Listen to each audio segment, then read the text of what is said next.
یار دین کے تو یہ والے اس میں پیسہ زیادہ تو ادھر چلو, جب پیسے کی طرف آئے تو پھر پیسہ اصل مقصد بن گیا, تباہ ہو گئے. تو ہمیشہ انسان کی سکون کس میں ہے کہ وہ اس کو یہ پتا ہو کہ میں نے کس ٹریک پر زندگی گزارنی ہے, اس میں سکون ہے انسان کی طبیعت میں, آرام سے سکون سے. اکابر پرستی الگ چیز ہے. اکابر پرستی کا مطلب یہ کہ آپ کے بزرگ کچھ بھی الٹا سیدھا کریں آپ نے ان کو صحیح کرنا ہے, ایسا نہیں ہے الحمدللہ, یہ نہیں ہے. ہمارے بڑوں سے بھی بعض, ہماری کوئی حیثیت نہیں ہے لیکن بعض چیزوں میں ہم بول دیتے ہیں کہ بھئی یہ والی رائے ہماری نظر میں, میرے شیخ تو 4 شادیوں کے قائل نہیں ہے, میں نے اس میں اپنے شیخ کی مخالفت کی ہے. ٹھیک ہے, وہ نہیں قائل ہے اس کے, وہ کہتے ہیں اس زمانے میں, میں نے کہا نہیں ہونی چاہیے, میری دلائل ہے اس پہ, کتاب ہے.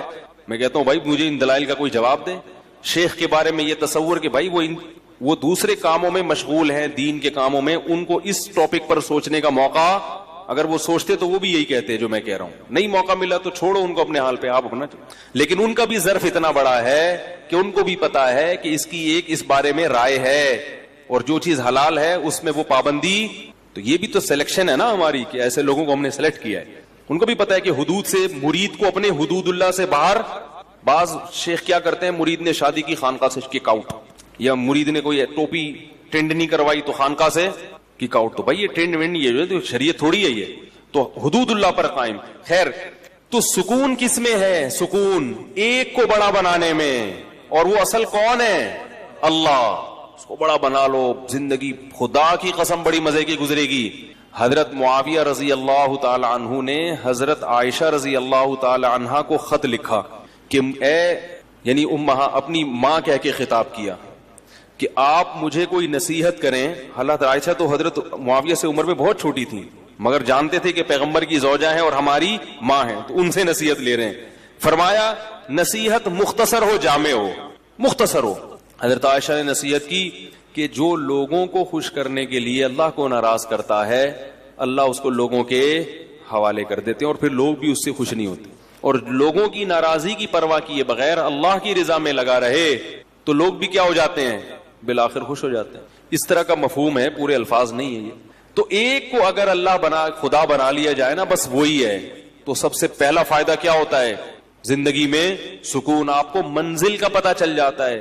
تو اس لیے میں اتنی لمبی تقریر کر رہا ہوں کہ دیکھو بھائی, یہ جو فرائض و واجبات ہیں اس میں ہمارے پاس آپشن نہیں ہے. رمضان کے روزے صرف مسافر چھوڑ سکتا ہے اور بیمار, ان 2 کے علاوہ کوئی بھی روزہ نہیں چھوڑ سکتا. اور سفر میں بھی اگر تکلیف اور مشقت نہ ہو تو روزہ رکھنا افضل ہے تاکہ رمضان کی فضیلت حاصل ہو. وہ جو حدیث میں آتا ہے لیس من البر الصیام فی السفر, سفر میں روزہ نیکی نہیں ہے, وہ اس سے وہ سفر مراد ہے جس میں تکلیف ہو, مشقت ہو. آج کل جہازوں کے سفر ہیں, ٹرینوں کے سفر ہیں, بسوں کے سفر ہیں, بہت آرام سے روزہ رکھ سکتے ہیں, نہیں چھوڑنا چاہیے, اس میں فضیلت سے محروم ہو جائیں گے رمضان کی. تو اس لیے پہلا تو یہ کام کرنا ہے کہ ہمت کرنی ہے, کسی نے بھی ایک بھی روزہ قضا, بولو بھائی. اس کے آخرت کے فائدے تو بہت ہیں جو آپ علماء سے سنتے رہتے ہیں, میں کچھ دنیا کے فائدے آپ کو بتا دیتا ہوں. آخرت کے فائدے تو بہت ہیں نا, وہ تو آپ کو خود محسوس ہوگا جب روزہ رکھتے ہیں. رمضان کے آخری عشرے میں دل نرم ہو جاتا ہے. اللہ نے روزے دار کا جو بھوکا پیاسا رہتا ہے نا, اس کے لیے جنت میں الگ دروازے بنائے ہیں, اور ان کے نام کیسے رکھے ہیں؟ ریان, سیراب کرنے والا, کیونکہ اس نے اللہ کی خاطر پیاس برداشت کی. اللہ اس کو اپنی دست رحمت سے سیراب کریں گے الگ سے. اور یہ عبادت مسلمانوں کے علاوہ کسی اور کے پاس نہیں. کہیں آپ نے دنیا میں سنا کہ فلاں قوم کے ہندوؤں کے روزے آئے ہوئے سارے ہندو بھوکے پیاسے؟ کہیں بھی نہیں. وہ رکھتے ہوں گے شاید, کوئی ان کے پنڈت رکھ لیتے ہو, نہ سکھوں میں نہیں. مسلمانوں کا جیسے ہی رمضان آتا ہے پوری دنیا میں ایک بہاریں چھا جاتی. یہ اس کی علامت ہے کہ اسلام زندہ اور جیتا جاگتا مذہب ہے, زندہ مذہب ہے, تھکا ہوا مرا ہوا بیمار مذہب نہیں ہے. پوری دنیا میں ہلچل مچ جاتی. جو روزے نہیں بھی رکھتے نا, وہ تھوڑے سے ٹریک پہ وہ بھی کم از کم افطاری میں تو بیٹھ ہی جاتے ہیں. وہ بھی یہ اللہ کی بڑی رحمت ہے.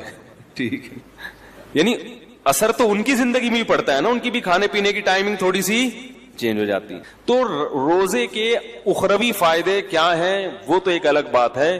روزے کے صحت کو کیا فائدے ہوتے ہیں اگر وہی آپ لوگ کو پتہ چل جائیں تو میں کہتا ہوں وہی چیز ایسی ہے جو انسان سے روزے رکھوا دے. بھوکا رہنا صحت کے لیے انتہائی مفید ہے. پہلی بات یاد رکھو, بھوکا رہنے سے صحت کو کوئی نقصان نہیں ہوتا, کوئی نقصان نہیں. وقتی نقصان کو نقصان نہیں کہتے ہیں.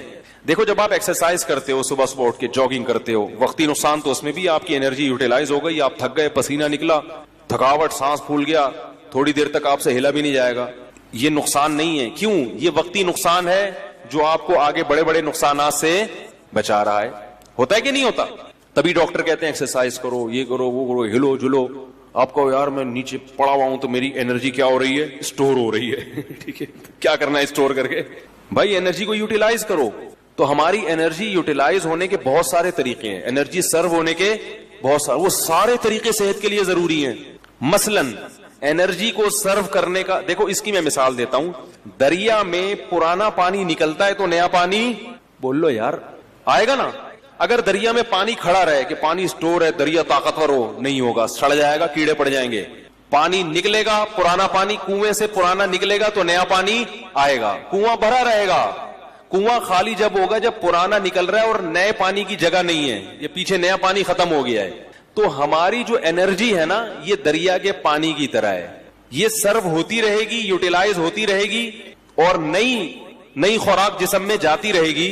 تو یہ دریا کی طرح ہمارا بلڈ کیا کرے گا؟ سرکولیٹ کرتا رہے گا اور تازہ ہوتا رہے گا. تو میرا ایک بیان تھا نا کہ جو خواتین نسل روکتی ہیں ان کی صحت خراب ہو جاتی ہے, اس میں بھی میں نے یہ بات سمجھائی ہے کہ نسل جب بڑھتی ہے اور خوراک صحیح ملتی رہے عورت کو, تو وہ بلڈ جو ہے نا نیا تازہ بنتا ہے, دوبارہ سے وہ فریش ہو جاتی ہے اور ان کی صحت زیادہ اچھی ہوتی ہے بنسبت ان خواتین کی جو بچوں کی پیدائش کو روک لیتی ہیں.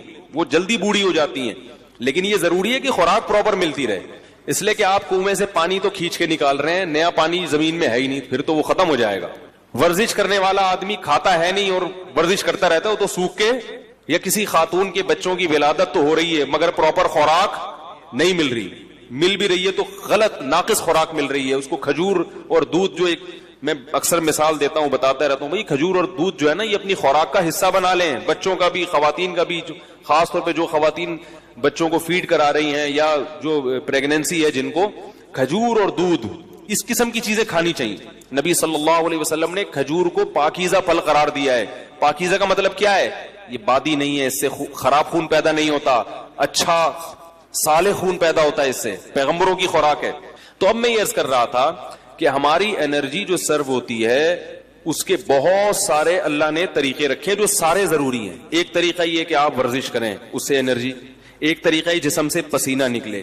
ایک طریقہ یہ ہے کہ آپ جو ہے عورت کے لیے جیسے بچے کو فیڈ کرائے, اس سے بھی انرجی سرو ہوتی ہے. اس کی نکاح کے بعد انسان کی انرجی زیادہ خرچ ہوتی ہے. تو یہ سارے طریقے. اس طرح ہجامہ جو کرایا جاتا ہے, خون نکالا جاتا ہے, اس سے بھی آپ کی صحت. بھائی آپ ویسے کسی کو خون دیں, سب ڈاکٹر کہتے ہیں خون دینے سے صحت خراب نہیں ہوتی, بلکہ میں ایسے لوگوں کو جانتا ہوں ہر 6 مہینے میں خون دے رہے ہیں اور 10 سال سے ان کو کوئی بیماری نہیں ہوئی ہے. ہر 6 مہینے میں خون دے دیتے ہیں, کیونکہ پرانا خون نکلتا ہے, نیا بنتا ہے, تو بیماریوں کو ڈیرا جمانے کا موقع ملتا ہی نہیں ہے. اسی طرح یاد رکھیں کہ کچھ وقت کے لیے سپلائی کو روک لینا, خوراک کی سپلائی کو روک لینا, تاکہ میدا جو ہے نا, میدا اور ہماری باڈی, وہ جتنے ہمارے جسم میں فاسد مادے ہیں ان کو استعمال کر کے کام میں لے آئے, کچرا جل جائے, سمجھ آئی, تاکہ بیماری کے جتنے امکانات تھے وہ سارے امکانات کیا ہو جائیں, ختم ہو جائیں. تو یہ بھی ہماری صحت کے لیے اتنا ہی ضروری جتنا ایکسرسائز کرنا ضروری ہے. کیسے سمجھائیں یار, ہے نا کئی ہفتوں. تو کیا ہوتا ہے, ہم جب کھا رہے ہیں, پراٹھے بھی کھا رہے ہیں اور پتہ نہیں کیا کیا کھا رہے ہیں, جائیدادیں بھی کھا رہے ہیں, بہن کی وراثت بھی کھا رہے ہیں, بیوی کا مہر بھی کھا لیا, رشوت بھی کھا لی, اور کیا کیا کھا لیا. اب وہ تمام چیزیں ہماری ایکسرسائز سے یوٹیلائز نہیں ہوتی. یہ غلط فہمی ہے. ایکسرسائز ہر چیز کا آخری حل نہیں ہے, پھر بھی وہ کہیں نہ کہیں کونے کھانچوں میں رہ جاتے ہیں. اب میں دیکھو میڈیکل سائنس کی زبان نہیں استعمال کروں گا کیونکہ میں ڈاکٹر نہیں ہوں. بعض لوگ کہتے ہیں ڈاکٹروں کی جگہ آ کے نا بڑے فنٹر گیری کر رہے ہیں, ان کو کیا پتا. تو میں تو اپنی زبان میں آپ کو سمجھاؤں گا نا, یا جو بالکل سادہ زبان میں, کیونکہ میں ڈاکٹر تھوڑی ہوں. لیکن یہ صحت کے بنیادی اصول ہیں اور یہ ڈاکٹر بھی کہتے ہیں. آپ سرچ کرو, آپ کو پتا چلے گا. جو گوروں کی بنائی ہوئی ویب سائٹس ہیں ان میں آپ جاؤ جو اوتھینٹک ہیں, وہ بھی اس بات کا اقرار کرتے ہیں کہ روزہ رکھنا انسان کی صحت کے لیے انتہائی ضروری. آپ کو پتا ہے گورے اس پر آ رہے ہیں کہ ہفتے میں 5 دن کھاؤ, 2 دن فاسٹنگ. یہ بالکل اسلام ہے. نبی صلی اللہ علیہ وسلم نے ہفتے میں 2 دن روزہ رکھنے کا حکم دیا, سنت ہے, پیر اور جمعرات کا روزہ. گورے بھی یہ تحقیق کر رہے ہیں کہ 5 دن کھاؤ, 2 دن بولو بھائی ناغا کرو. تو ہوتا کیا ہے کہ جب ہم بھوکے رہتے ہیں وقتی طور پہ کمزوری ہوتی ہے, روزے میں ظاہر ہے کمزوری ہوتی ہے, ایسے فریش نہیں ہو, اثر کے بعد تو ایسے مرجے سے میں دیکھتا ہوں اثر کی نماز میں جو وہاں بیٹھا ہوا ہے تو ادھر بیٹھا ہوا ہے, کوئی کسی پہ اعتراض نہیں کرتا.